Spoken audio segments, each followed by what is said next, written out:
Okay, we are here with Anna Smith, the soon-to-be world-famous Anna Smith.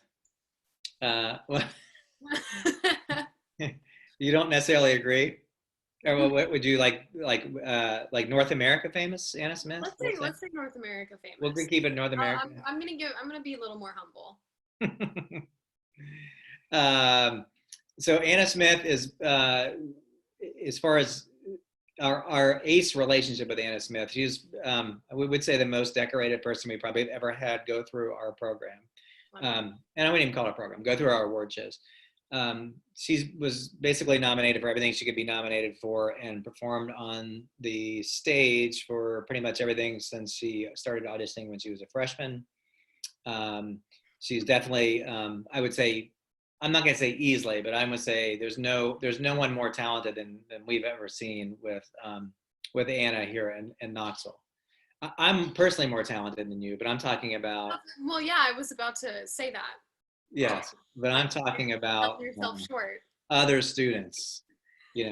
It's not fair because when you're talking about someone on my level, it's hard for anyone to come up to that level. It's hard to get up to that level. I know. It is, absolutely. But anyway, we're here to talk about Anna, not about Jay here. So, yeah. So, and we'll let everyone assume, since no one's ever really seen me perform here in Knoxville, but we'll just assume that I'm telling the truth about my talent. So yeah, so we just want to talk to Anna, get to know Anna, get her background. We would say that Anna, and I'll let you speak. You're basically a musical theater specialist. Not that you can't do a lot of it. You can do acting and straight acting and all that. But would you call yourself like a musical theater performer? Like, what would be your title be? Yeah, I would call myself on my website at least. I'm a singer, actress, frontline mover. That's what I would say. So that comes up in casual conversation. Yeah. Hey, what do you do? I'm a singer, actress, frontline mover. That's what they say. That's what I tell them. No, I would say that I'm a musical theater actress. Yes. Yeah. I dabble in, or have been starting to dabble in TV and film, and straight plays. But yes, that's what I went to school for. Yeah. I actually graduated yesterday. So. Congratulations on the graduation. I knew that was coming in. Now, so. You officially graduated online, correct? Or yeah, on Zoom. Zoom University. Zoom graduation. It's a very popular graduation these days. Well, that's great. So let's talk about again. First question I always like to ask is, do you remember like what is it that got you into your art? Like what is it? Do you remember like when you were younger and what it was like? Let's hear about that. So I've lived in Knoxville, Tennessee my whole life until I went to New York when I was 18. But I remember specifically I was in 5th grade, and I was singing in 5th grade, like in elementary school. Our music teacher would do these weird musicals that she would write, and so there was this one musical. It was like a 30-minute thing. It was like cats and dogs. So it was like cats versus dogs. And I was a cat, I remember, and the music teacher gave me a solo, and so I sang the solo, and it was tiny solo. I was really nervous and shaking the whole time. But afterwards, my mom came up to me and she was like, "Anna, I think that you can really sing. Like, we should put you in voice lessons." So wait, you didn't know you could sing until 5th grade? Oh, I knew that I knew that I. I mean, you didn't have the like you weren't. I just assumed that you were like singing and performing when you were like 2 and 3 years old. Yeah, no. Like I really liked music class, and I thought that I had me and this girl Sophie in our music class. I would say humble brag that we had the best voices. But I didn't really think of anything more of that. I just thought that I could hold a tune. And it wasn't until that 5th grade performance and my mom kind of forcing me into voice lessons where I discovered that I actually could sing a little bit. And so, yeah, I was like 10 or 11. Yeah. And then let's see what happened. Oh, yes. So I was in voice lessons. My mom forced me into chorus in middle school. And then my voice teacher was directing this production of Your Good Man, Charlie Brown, just like around the corner. And I auditioned for it, and I got Sally Brown in that production. I had like a big solo, and it was just I had this coat hanger monologue. It was just this really, this thing I had never done, musical theater, right? Yeah. And I remember performing that night, the first night it opened, and my parents were there, and I went to my parents, and I was like, can I do this forever? Like, please, please, please, please, and I was, 12 years old, and had felt like I had finally found my niche and what I love to do. And they were like, absolutely, like, we're here to support you all the way. Like, let's get you there. So after that, it never, I knew what I had wanted to do since I was 12. So I wasn't performing as a baby. Yeah. I found it pretty late in the game. Yeah. Yeah, for that, but still, I would say that like once you determined when you were 12 and it's something you want to do, I mean, the fact that you're 21 now, 22. 22, Yeah, I was 10 and years you're old. still doing it, that's Yeah. pretty awesome. And you're planning on doing it professionally from now on. Okay, so let's go from there. So you're 12 years old. You said you want to do this for for a living or for the rest of your life, and you found what you want to do. So what did you do from there? I mean, did you just continue on the path, like taking lessons, and what would one do, these days if they discover they really want to try this when they were 12? What did you do? Yeah, I mean, I didn't. So a lot of, I feel like, especially a lot of people that went to my college, my performing arts college, they came from a lot of performing arts high schools. But being in Knoxville, where there wasn't a lot of, I don't think there's any performing arts high schools. No, We just yeah, had a really solid musical theater program at my high school, um, but no performing arts high school. So I kind of had to create my own path, to kind of training and flexing my musical theater skills. A lot of it ended up being performing in shows as much as possible. If there was a community theater show that would pop up, whether it be like the Word Players or Ogridge Playhouse or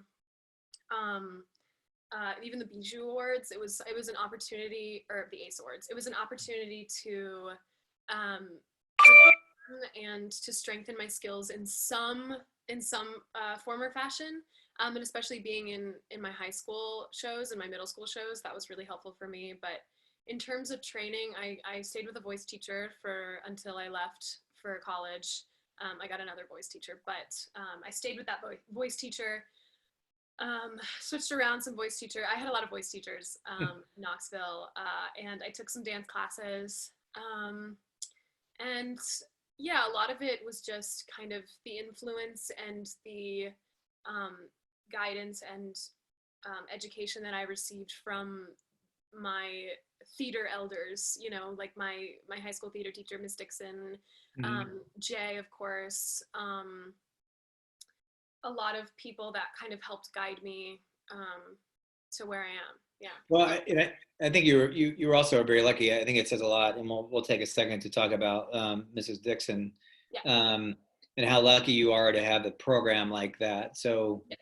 I could talk about that program for forever. So. Yeah, and she's obviously a wonderful teacher, and churned out show after show after show, and a lot of talent came out of that as well. But when you have a teacher that dedicated to the art, because there's a lot of schools that don't have it. They don't have it, and there's a lot of schools where it's like like the teacher who's teaching the musical, directing the musical, or the plays, that's not what they do. They're just being asked to do it because they need someone to do it. So it also helps that given all your talent, you were lucky enough also to be in a good situation there at Bearden, which is great. But it will, and I would say, to kind of maybe encapsulate what you're saying, is that you kind of threw yourself into it. Once you decided that you wanted to do it, you did it. Yeah, because it was something that brought me so much joy for the first time. And like, I think a lot of my little life, like my little young girl life, it was something that I really clung on to because it made me so happy. And I was a really shy kid. And once I started performing, I felt like, I could pretend to be other people. And I think that was really good for me at that time. Okay, let's talk about that for a second, because I think that's That's kind of my story in theater as well. I didn't come to it until college, Hmm. but there was no way, like, if you asked me to go up on stage and be me, there's no way that I was going to do that. I just wasn't going to do it because I don't feel like I have anything to say. I don't feel like I have the presence and the poise. But you gave me a character, and said, go read these lines that William Shakespeare wrote, Yeah. or David Mamet wrote, or some phenomenal writer wrote, and Yeah. go. Then I was like, well, they make me sound smart, and I'm playing someone else. Then it was easy. But do you think that's what it was for you? You talked about being shy. Yeah. Like, I is it the act of imitating was freeing for you, or what do you think? yeah, I think it was, I was really shy, and I had friends, but I was just a really shy kid. It was really hard for me to kind of come out of my bubble.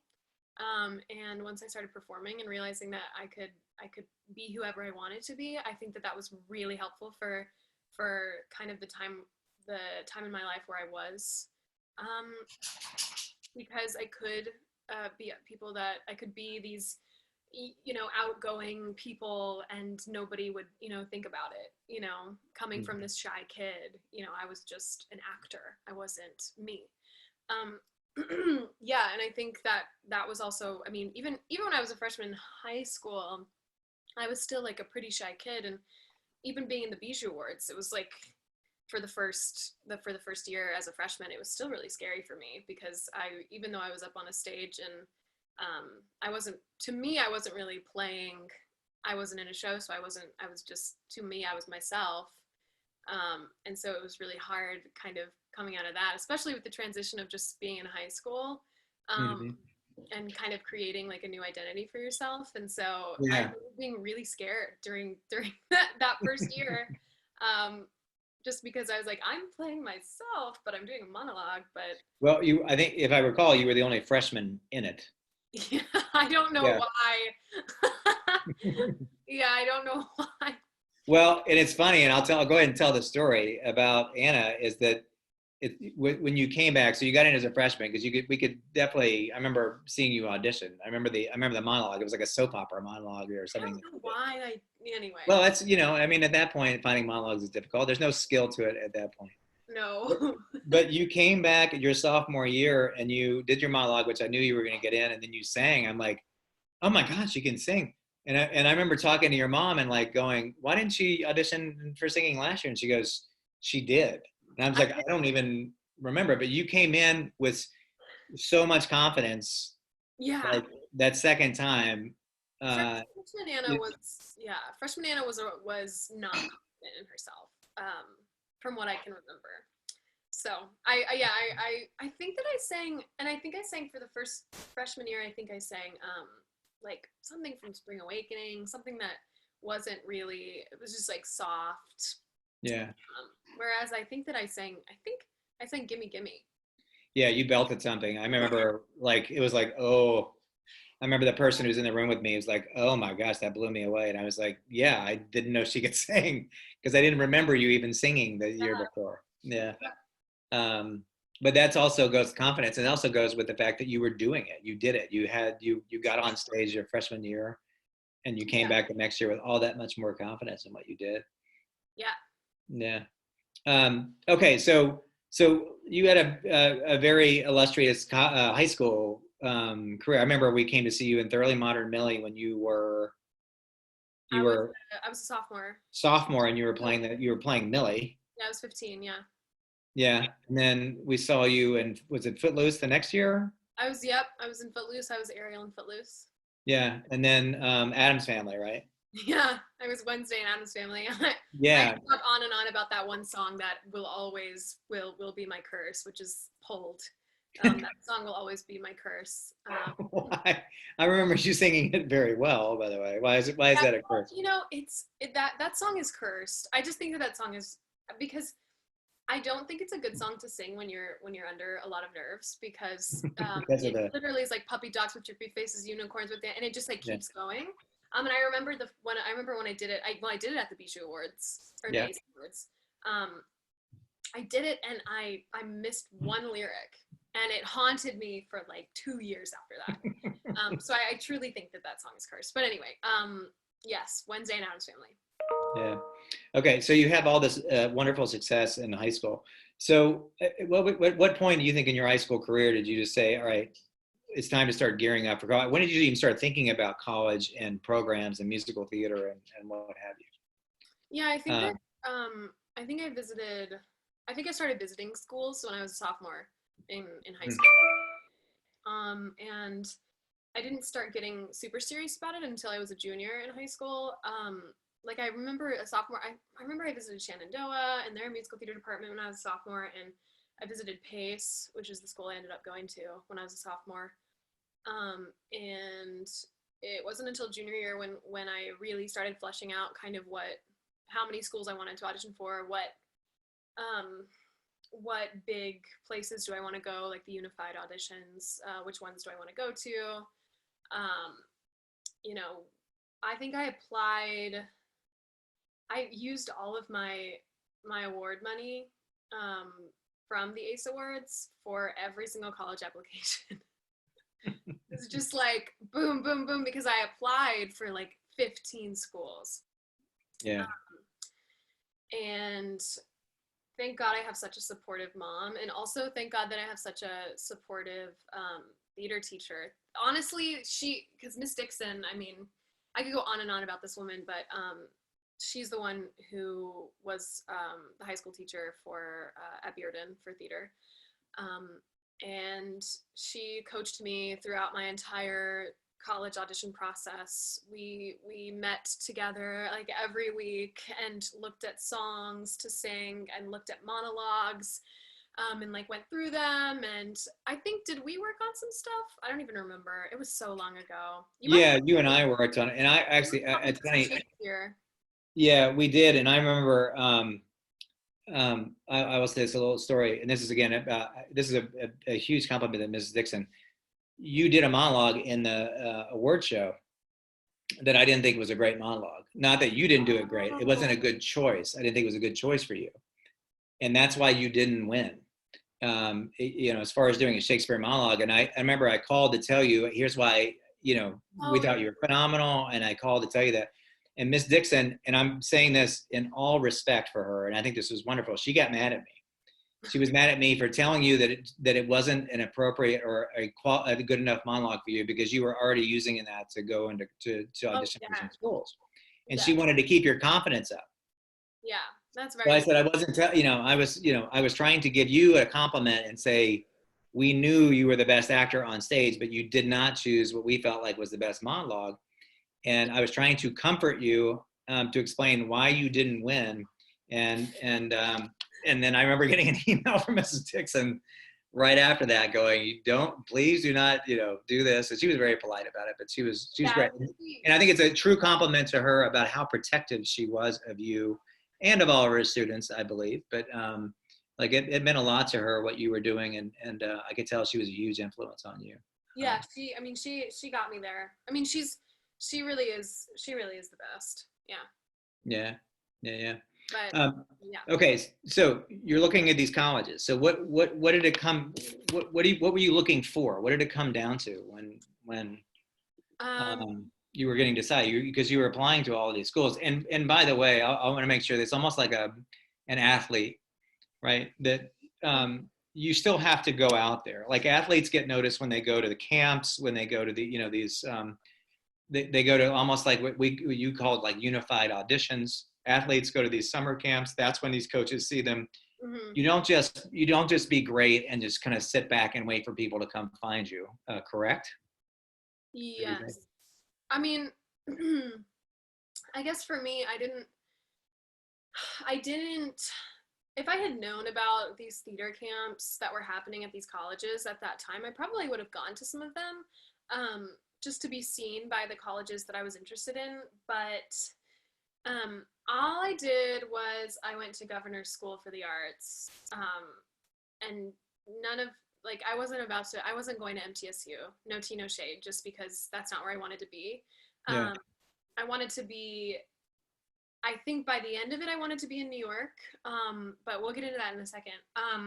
but in terms of the audition process, yeah, it is like an athlete would go to a football camp or whatever, so have you, Yeah. to audition. We had to audition. So, like the unified auditions, they're these really, it's kind of like a huge cattle call, which basically means that it's a bunch of colleges that all meet at the same place and you audition for all of them, or as many as you want. And so, and they usually, like, the unified auditions in Chicago take place in the Palmer House, Mm-hmm. which, Jay, you know what the Palmer House is, but Yep, for the I do. watching, the Palmer House is this really gorge hotel, um, and all of the colleges are in all of these rooms on every single floor of this hotel, and you can stay in the Palmer House if you want to while these auditions are going on. But if you do, you hear singing the entire, I mean, it's just like all of these kids that want to do what you want to do, auditioning to do what you want to do in college. And so it's crazy because you meet a lot of people that are all different than you, and some people that have been performing since they were 2, and then some people who just got into it the year before. So it was, it's a crazy audition process. And so, yeah, then there's one in New York as well. And so I went to both of them, just for the fun of it. But yeah, so I think I auditioned for 15 or 16, and I got into half of them. See, I mean, that's remarkable to me that there's a school that would not want you to come. Oh, You know, I mean, it is, but it also shows that you just don't know. They might have had a couple of people already like you. They didn't need another person like you. They're looking for, yeah. They may be looking for types, Yeah. and what have you. So. And sometimes, I mean, yeah, it comes down to types. Like I remember I was in the final few for Texas State, which was a really prestigious musical theater program at the time, and still is. Mhm. But I really wanted to go there, and I was on their priority wait list, and I think that there was like 40 of us, and they were going to cut it down to 20. And basically, the head of the department told us, look, we have the 40 of you. We're very interested in all of you, but right now we have to take our senior class. We have to look at them, the graduating senior class, and we have to pick you to basically replace them. Yeah. So we were basically replacing whatever types that there were in that graduating class. So I think I knew then and there that it wasn't about me. It was about what they need to fill, because there might be somebody just like me, or they might have already chosen somebody that's like me to already be in it, and I don't make the cut. And I just kind of had to be accepting of that, and knowing that it didn't have anything to do about my talent, but it had to do with whatever that they were looking for. Yeah, and I think you're bringing up a wonderful point, and I feel like I've had to say this speech a lot, which I'll say is that, I've told actors this before, that sometimes you can do everything right, and sometimes you can be the most talented. You can do everything right and be the most talented person in the room and still not get cast, or still not get what you want, because you're not specifically what they need. And so, we as performers, we take it so personally when we don't get something. We try for something, we don't get it, and we take it personally. And I've heard so many stories, and being on the other side too, as a director, a lot, I've heard so many stories about, like, what, that young lady reminds me of a niece that I don't like. I'm not casting her. I mean, just kind of ridiculous things like that. That reminds me, like, we were told literally by somebody, one of our teachers, like just a couple months ago, they were like, look, like you could be walking into that room and you are singing the song that the person behind the tables X used to sing to them, or that was their song, or you look like an X, or like you look, and they don't want you. Because of that reason. So it can be a little seedy, Yeah, and absolutely, there is a psychology to auditioning as well as there's a psychology to everything we do in life. But you just never know. You could be wearing the wrong color shirt, and that leaves you just don't know.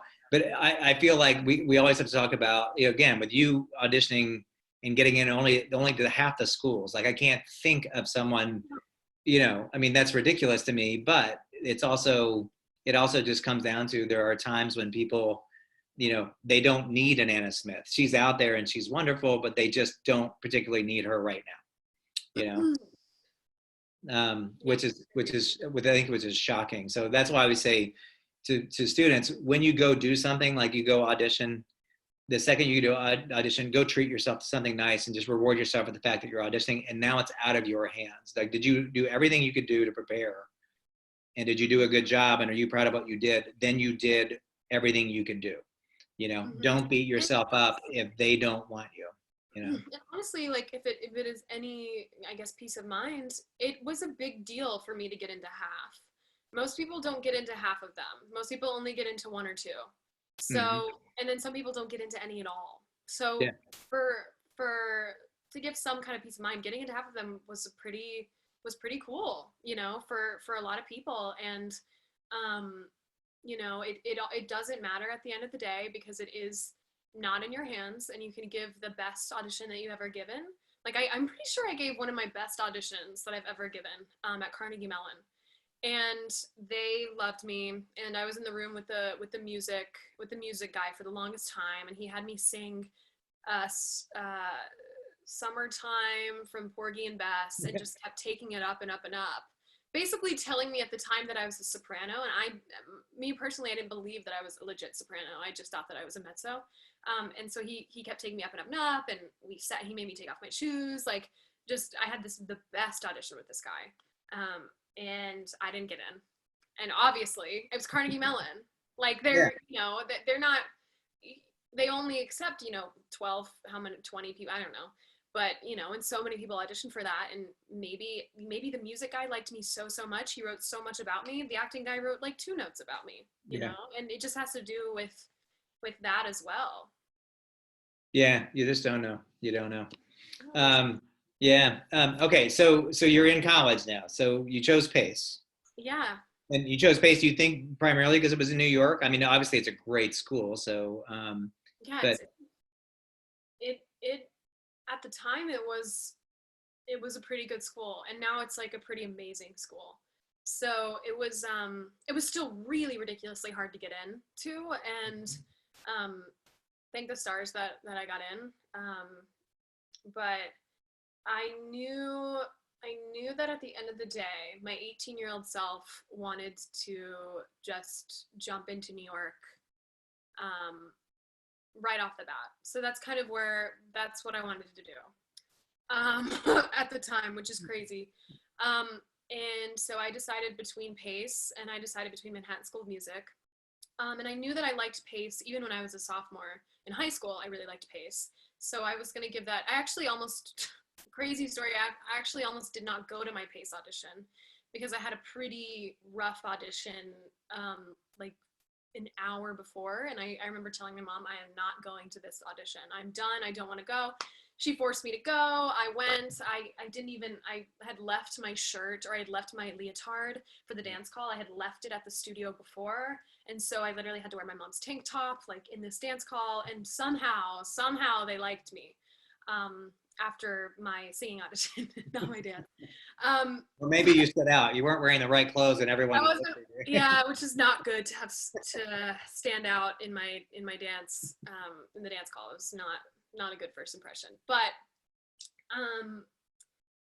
yeah, so I knew I wanted to be in New York, and I knew that Pace. I visited both of them, and Pace to me was the one that really stuck out because they really cared about individuality, and they cared about who you are as a person, not just a performer. And so I ended up going there, and I think that's the best decision. I think that was the best decision that I made. Looking back on it, Pace was right for me, for those reasons specifically. Yeah. All right, so let's talk a little bit about your experience at Pace. Sure. So, what's it like when you go in and you're thrown into this program, and it's obviously a very serious program. Yeah. Yeah. Um, Uh, yeah, go ahead. Sorry. no, I was just gonna ask, like, what's college life like for somebody who's immersed in musical theater? Yeah. Well, it was at first it was very overwhelming. Just transitionally, it was really difficult for me just because I came from this small town where not a lot of people, oh, Knoxville's not small, but in comparison to New York, this Yeah, small town, knowledge. Yeah. where not a lot of people branch out and go, and none of my classmates was doing none of them were doing what I was doing, where I was just jumping. I was taking this huge leap, and chasing my dreams. And so it was difficult transitionally for me in the beginning, just because all of a sudden I'm there's no longer any green grass, and it's just these cement buildings, and I have to figure out how to get around, like on the subway, and I don't Yeah. understand anything, and I'm here by myself with a bunch of new people that I don't know. So I would say, yeah, it was difficult. And I mean, straight up, we legit, our first class was 8:30 a.m. ballet, Monday, Wednesday, and Friday. And it was crazy. I mean, it's exactly everything that I wanted to do with my life. So I was finally like, yes, this is so fun. But at the same time, it was really overwhelming.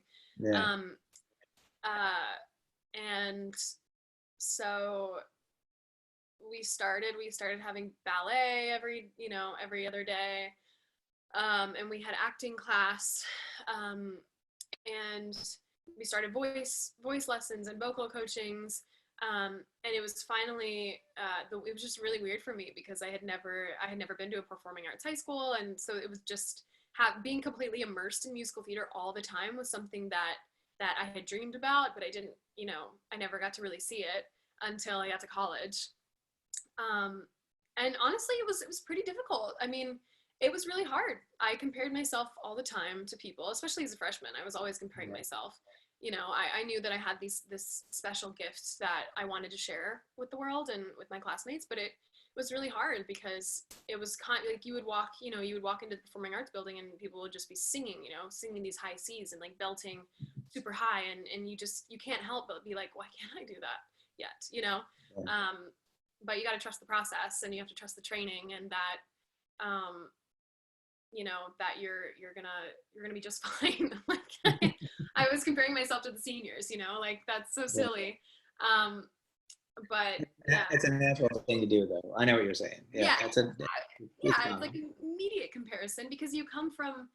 I feel like I've been talking about this for a while, but you're like this big fish, in this Yeah. little pond, and in your high school, you play all the leads your high school, in your high school theater shows, and then all of a sudden you show up to this big place where you're not really getting cast that much, and it sometimes can be really hard to be overlooked, and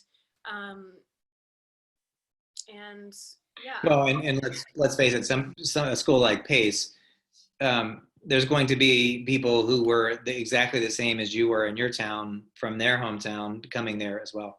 So they're all expecting to be the biggest, Well, you know. yeah, and you expect satisfaction too. Like you expect for people to, be like, wow, they're great, and you don't really get that in college. As much as you would wish, you don't get that satisfaction and that justification.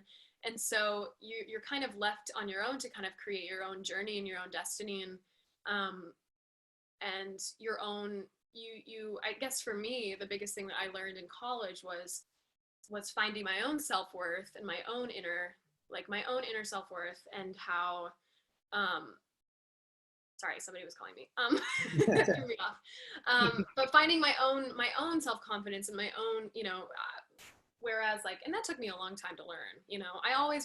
I still want people to tell me that I'm good, but I had to learn myself that I was talented and special, and I didn't need people to tell me that in order to succeed. Well, yeah, and that's got to be that I would think that would take all of college to learn, right? I mean, That's not something you learn overnight, you know. yeah, that is not something you learn overnight. It took me 4 years, and sometimes I still get in that headspace. Yeah, Yeah. it never goes away. Yeah, and again, I think that's basic human, And Yeah, plus, yeah, when you, let's face it, like from the moment you stepped on stage, as what, a fifth grader, till up until that point, people have been telling you how wonderful you are and how great you are. And let's face it, our audience when we're young is our parents and our friends, and they're all going to tell you you're great just for getting up there. Like I remember, like the first play I did, they were like, "You learned all of those lines. That's remarkable." I was like, I mean, the fact that you just got up there and did it was great. But now you're competing against people who've been doing it as well, for and a to longer the same than you success. have.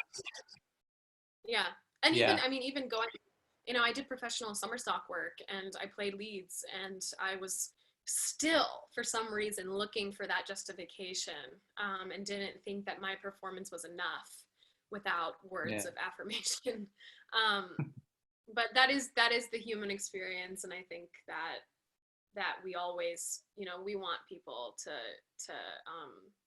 reassure us, but Yeah. as a Absolutely. performer, you have to find that inside. Yeah. Well, and let's pay. And again, I refer back to like in the early years when it was the Bijou Awards.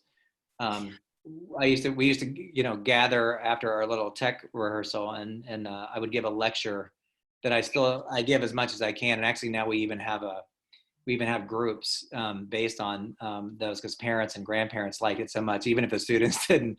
But it was really about, and it sounds like you did this, right? It's really about once you get to that level and everyone else is within the same realm of talent as you are, then it becomes on how you can distinguish yourself and how you can, and you have to outwork everybody else You do. at that point. And I think it sounds like that's something that you learned, but you want to talk about that just for a little bit about the amount of effort that it took for you to, you didn't just go up to Pace and just say, I'm here, I'm Anna Smith, No. I'm wonderful. Just go ahead and give me my diploma now, right? It was a lot of work, right? Yeah, it was a ton of work. I mean, then you had, I mean, to give you an example of the classes that I took acting for TV and film. I took ballet, jazz, tap, um, musical theater dance. I took Shakespeare. I took a little bit of Meisner. I took some Alexander technique. Very small. And trying to think what else. Oh, musical theater technique class. Like all of these classes that I took, that prepared me. And all of these, we studied Uta Hagen and we studied Ibsen and Strindberg and all of these, I would not in our even acting. think of, I wouldn't even think that a musical theater person would be getting into that kind of stuff. Yeah, we Like, had, I mean, like Meisner technique and things like that. That stuff it's great. I mean, I did a lot of that in yeah, Chicago, but I would not yeah, think that's important for musical theater. But I'm sure I mean, it just adds a layer to who you are as a performer. yeah, Which, it's a layer. I mean, it helps you kind of discover yourself and how you work with these acting techniques. And honestly, I mean, I think singing is a very important skill. But I think if you can't act through song, and you can't act your best in a performance or a show, what's the point, right? yeah, And so that's kind of what they wanted. Pace used to have not the best acting, um, not the best acting training, and then we had an acting professor that came in, and his name's JB, and he came in as an actor that had just worked on and directed a lot of things, and he kind of changed up that entire acting program. And so now we have some of the best teachers that are training us in these skills that have made all of Pace just better actors in general. Um, yeah, yeah, so I mean, it takes a lot. You have homework in all those classes. You have to memorize scenes. You have to work with your scene partner. You have dance combinations that you have to perform the next day. Memorized. You have songs that you have to learn, and so it takes a lot of effort. I didn't my training. It's kind of like being in um, at UT, you're a business major or you're an econ major or you're an interior design architecture major, and you are working on homework, after school until midnight. yeah, We would work and be in practice rooms until the performing arts building closed at 11. And so the work never stopped. And because I think that there's always possibility for improvement, and I think that you know, the work never ends. So you have to keep going. You have to keep improving. So it took a lot of hard work, you Yeah. know, because that's how you stand out. That's how you. Um, I don't think that there is a good performer out there who doesn't work their tail off, Yeah. you know, Well, to get where they are. yeah, and you never stop growing. I mean, that's a wonderful thing as a performer. Like an athlete, they may only have a window of time, to where, they can't play, they can't play pro sports and, after the age of 35, we'll say. And that's about when, because somebody's 20 and will come in and take but as a theater artist, you never stop learning. You can never stop developing yourself. And the more you develop yourself, the more you can put into the characters that you play on. Yeah, I mean, I think coming in as an 18-year-old, I was not a good actor. I mean, I could act, but I had the potential of being a really good actor. And, but I hadn't had enough life on me either to really continue to grow those skills. And I think that now, especially, as I got older, I understood, looking back on it, I was like, I understand why I wasn't the best actor back then, is because I didn't have that life experience. I didn't have that extra training. Um, and now looking back on, I'm like, I could totally do like a Shakespeare piece now and like be really comfortable doing that. Yeah. Whereas, back then, even as a senior in high school, I was, still really nervous to do Shakespeare, and was really nervous that I wouldn't get the point of it across. I wouldn't get the message of the piece across. And so now it's something that I can look at and be like, great, I know what to do. Yeah. Well, yeah, and let's face it. I mean, back then you were comfortable as a performer. Yeah, I was But I'll comfortable. say, and most people your age even were, they're really great at presenting a piece. And it's almost like what you were talking about before with musical theater. That a lot of times when we go see high school shows, they're really there's a lot of great performances there, and the singing is really nice, but the actors aren't connecting on stage. Yeah. Because it's more of just, I'm going to wait till I sing. That's the important thing. You're going to hear a really lovely voice. Mm-hmm. And then it is until they understand how they work together and how they act together and react off of each other, even in musical theater, that it becomes something really special and fun to watch. Yeah, once you find the truth in it, and the truth in the performance as a whole, it just makes a complete difference. Yeah. Yeah, and I think that's a great way of saying it too, Anna. I think the word is finding the truth. Yeah. Getting, we say that, and it's hard, and it takes years to get there. But it seems so simple. Stand on stage and tell the truth, Yeah. and that's the secret to acting, right? But how long does it take people to learn that? It takes a long. It can take a long time, because again, like I said, we're all presenting what we think is a good performance in our mind. What does the audience want to see? Yeah. And what you don't understand is they want to see someone telling the truth. Yeah. You I know? mean, even in high school, I remember even in Thoroughly Modern Millie, I was like, what, I should do this like Sutton Foster did it. Yeah. She's the one that originated on Broadway, but I was like, I need to do it just like her, whereas now it's kind of like, oh my gosh, yes, Sutton Foster is a queen, and I need to take some things from her if I was to do that role again, but I would do it way more in truth to who I am as a person rather than what Sutton Foster did. Yeah. Yeah. And that's a great way of saying it. Yeah. Okay. So, all right. So now you graduated. Now you're a graduate. Now you're what? Now you're on Broadway and you're starring in every show on Broadway, even though Broadway's not open. Yeah. So what happens from here? Like, it's more work, right? Now more work begins, right? Yeah. So this is the big this is the bigger jump, you know. I am hopefully going to sign with an agency and just start. I'm really excited about it. I'm just excited to start working and to start doing the thing that I love to do and being able to audition for the thing that I love to do, without having the burden of school, to be holding me back and be like, oh, you can't audition for that because you're in school. Now I'm not in school anymore. So, like, now I can just go, which is really cool. And, I've met with some really awesome agencies. And so that believe in me and that want to, work with me. And basically they tell me, we're going to do what you want to do and we're going to get you there. So I'm not, they were like, we're not gonna sit around and tell you what we think that you're right for. We want you to tell us, and we're gonna get you there. So that's really cool, and it's really That's nice great. to feel supported in my career, and that at least I did something right. So I think you've done more than one thing right. But okay, so hopefully, if you could let's find let's like get into Anna Smith's mindset here. If you could do one thing, would it be set up camp in New York and do a Broadway show? Would it be a tour? Is there a particular role that you want to play? I would want I'm just for our amusement. yeah. Let's. Actually, so the agency, the meetings that I go through, they ask me these questions. So, but I have a list. So let me Oh, just really? grab it. Okay, I want to see this. Yeah, I've got a list.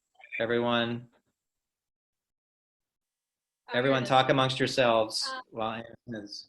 Yeah, everybody talk amongst yourselves while I get my big Okay. notepad list out. Oh my goodness. Let's see. So, okay. So you're asking me what roles and my dreams. Is that what you're asking me? Yeah, it sounds like you got like a vision board there or something, or it looks like. Yeah. So Anna in Frozen is a huge. That's something that'd be really fun to do. Either Anna or Elsa cover, or the swing, whatever. And those of you who don't know what a swing is, it's a term in theater, in professional theater, where a swing is an actor who doesn't perform every night, but they cover all of the lead roles or they cover all of the ensemble roles. And so if an understudy can't perform for the lead and the lead's out and the understudy's out, the swing will come on and play that role. It's a lot of terms. Yeah, But yeah. I would love to be Jenna in Waitress. That is a huge, huge dream of mine, especially touring, Yeah. because it closed on Broadway. But Frozen National Tour would be awesome. Waitress National Tour would be awesome. Being in a Broadway show would just be awesome. I mean, Yeah. I think that that's the dream for a lot of us. And I think that that's something that is definitely in my bucket list to at least get into every room that I can for a Broadway show that I'm right for. And a national tour would be awesome. So I'm hoping for that in the next couple of years, but and hopefully, that'll work out, based on, what shows that's happening and how lucky I am. And yeah. No, well, I am totally convinced that we are going to see you like on the Broadway tour, that comes through. Like, my daughter and I, Anna, we go up to Cincinnati to see their Broadway series. We of course see the Broadway series here at the Tennessee, and it's we're going to see you in one of those. We know. Fingers crossed. Very soon. Yeah, and it's funny because when we see a show, we I mean there'll be things like, Anna Smith could be that. We'd say that, like Anna and I are like, Anna Smith's going to play that role soon. We saw Waitress. We saw Waitress, and Yeah. you could yeah. There's a couple roles you could play. I would love to do that show. Just let me be in the ensemble, guys. Like that's kind of where I'm at with that show. I just want to be in it. Yeah. So we know we're going to see you there soon. And if you ever, of course, on Broadway, we'll come there too. We'll make a trip to New York. Or like definitely, if I'm in a TV show, please watch it. Hey, you popped up on Saturday Night Live a couple of times, which I think is awesome. It's funny. I just got an audition to be a part of the Warner Brothers Actors in Training program, which means that it's this really cool opportunity for COVID seniors that to get in front of Warner Bros. Casting. So we just sent our headshots and our resumes in, and they get back to us with phase 1 of the audition process, if they like our headshot, I guess. So I am in phase 1 of that process. So I get to send in some tapes. So you're not just, the important thing is you're not just putting all your chips into musical theater, although that's probably what you're. No. Yeah, and that's something that I'm very passionate about, just doing everything, and not just being a musical theater actor. Which is funny because I just remember, talent. I was a part of Talent Trek back in high school, and it's this agency in Knoxville, and I remember talking to them and them being like, you know, what are you interested in? I'm like, I'm a musical theater, you know, I love musical theater. And like, well, you have to choose which one you want to do, Oh, TV yeah. or musical theater. And I was like, oh man, you know, whereas now it's like, I can do both. And my agencies are like, we do both. Like, Oh, yeah. Yeah. I, maybe cut that out of this interview just because, no, I no, don't, no, no, no, no, no, no. It's fine. It's I fine. don't want Talent Track to be like, No, um, and they may have changed their mind. It may be in Knoxville. That's the way it has to be. It's yeah, funny. it might be in Knoxville, to be honest, just because they do, you know, a lot of TV and film stuff here, you know, that they don't Yeah. really do a lot of I music. think of first off the bat is like Mandy Patinkin. I only knew him as an actor, and I didn't know that he had this remarkable musical theater background. And No, he's remarkable. yeah, he's an incredible singer. But I only knew him as an actor. I remember him from Princess Bride when I was a kid. He didn't sing a Yeah, he didn't I sing a love note. Princess Bride. Yeah, and then but anyway, I think that's really cool. Okay, well, Anna, we could talk all day. This is great stuff, but we have to wrap it up. So let's leave these people with some like Anna Smith words of wisdom. You know, whatever that might be, whether that's what it is now or like again, most of the people who probably will be listening to this will probably be young performers who one day want to be and we won't say because we've just talked about this about the truth and your own truth, not becoming Anna Smith, but getting to the level of Anna Smith. Like what would you recommend? Like what would you say if they're a freshman or somebody in middle school or a high school actor? What would you say to them right now? Yeah, I would say that you know you're special and you already have the passion, you already have the drive. So keep going, don't give up. Your dreams are very important. And know that there are people that support you all the way through it. Um, and so never give up. Stay true to who you are. Um, and also know that the work never stops. And you should always be working on your material, and always be trying to get better because that will help you in the long run. Because again, what you were saying, Jay, you may be the most talented one in the room, um, but if you don't have that work ethic and you don't have that determination, like people can see that, they'll know. Um, and so never stop working, because you're not going to achieve your dreams if you don't work for it. Um, and love yourself as a person, not just as a performer. And I feel like I said that in the other interview, but I think that that is the most important thing because people want to see your joy. They want to see you light up on stage. They want to see you know yourself. And and I guess that's for when at least when you're auditioning for colleges. They want to see your joy and they want to see what makes you special, not just as a performer but also as a person. What is exciting about you?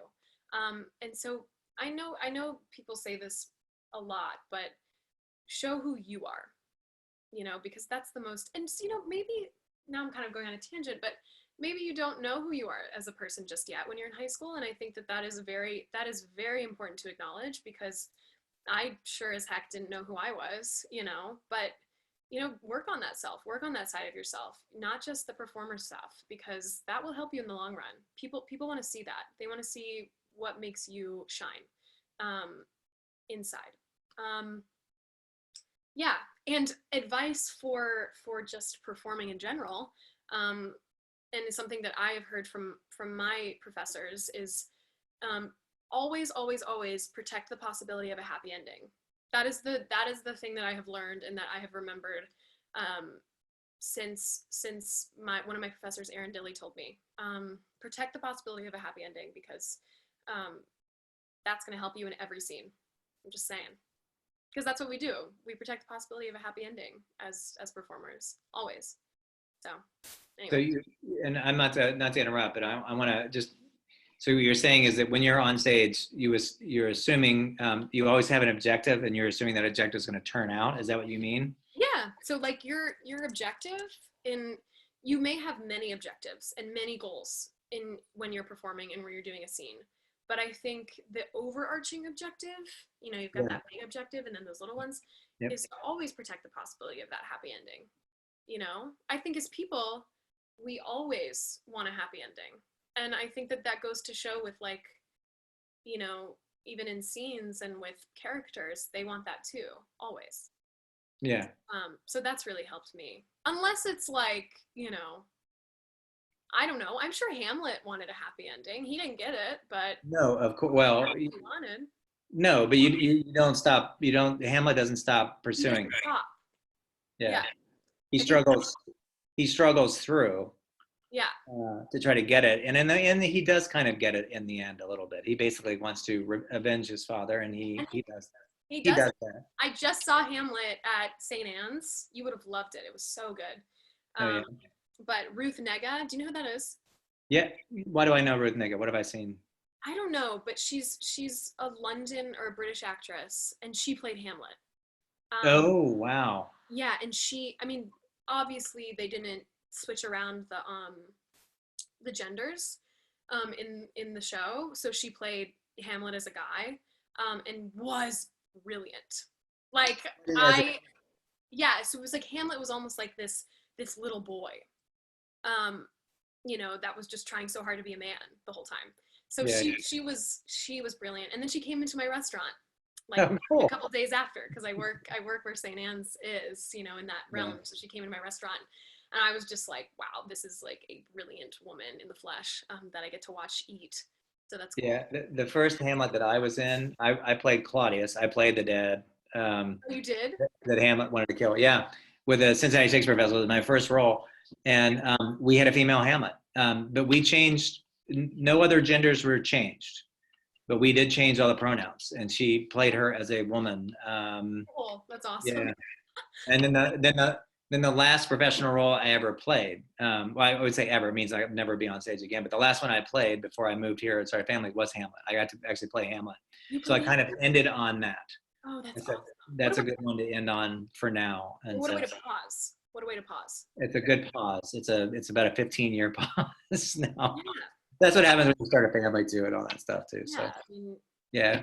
Well, Anna, it has been a pleasure to talk to you. I will say as well as that one of the great things. I mean, I got a bunch of stories I could say about Anna. It's fun, and I think we talked about some of them today. But I don't think I've met. I think it's another important thing that you won't be able to say that I can say about you is uh, that Anna. No, listen, Anna has continued to be, even though she's like an amazingly talented person. And let's face it, every time you walk into the room, everyone knew. You could get that sense, even at the award show, that everyone knew you were the most talented one there, right? So everyone knows this. And the other, just yesterday, a woman, I'll tell you off camera. I don't want to mention her name. She went to Bearden with you, and she said, and someone else was saying, "Oh, who are you talking about?" She said, "Did you know Anna Smith?" I said, "Yeah." She's like, "Oh, she's just a legend," and she just said legend. She said legend. She's like, she's going to be a legend in New York. She was a legend at Bearden, or in Knoxville, and she'll be a legend in New York.